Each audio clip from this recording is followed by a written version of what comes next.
Having a bad boss can literally kill you. In Sweden, they conducted a survey, and what they found is you are actually 60% more likely to have a stroke or a heart attack if you work under a toxic boss. And in America, 75% of people, well, they feel like their boss is the most stressful part of their week.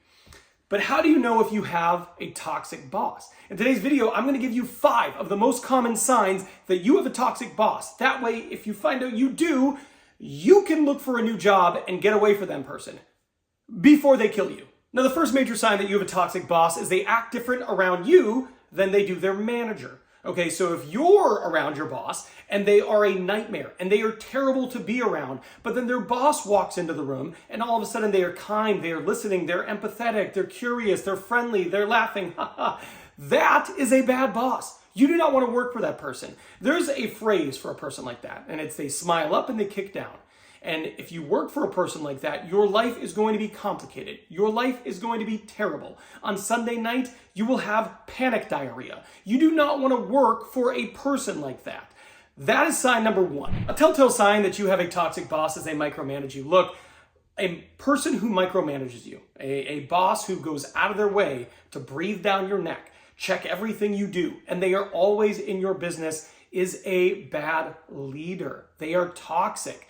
A good boss hires good people, trains them well, and then trusts them to do their job, like the adult they are. But if you have someone who just cannot let go of that control, they have the constant need to look at every single thing you do and constantly micromanage you, you are working for a toxic boss. If that does not feel old yet, I promise you it will. Nobody wants to be led like that. I have never heard a single person in my 15 years being in recruitment go, Ben, tell me about the boss for this position. They wouldn't happen to be a micromanager, would they? That would be amazing. I've never heard that. I will probably never hear that. That is a second sign that your boss might be a micromanager. Hey, by the way, if you like this video, if you're finding value in it, do me a favor, hit that like button. It's free, it tells YouTube I don't suck, and it helps me and motivates me to make more videos like this.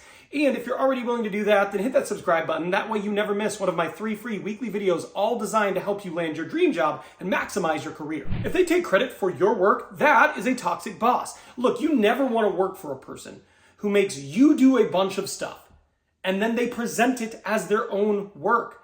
A good manager, they will prop you up. They will share your accomplishments. They want you to be seen for what you are, somebody who does great work. The last thing a truly good manager will do is have you do something and then tell other people that they did it. That is incredibly toxic. It's also career limiting because other people then won't see the great work you do.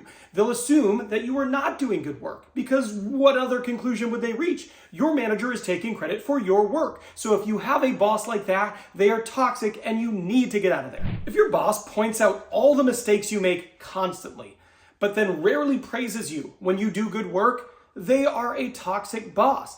I call this being quick to point out the flaws, but being really apprehensive to point out anything that you're doing well.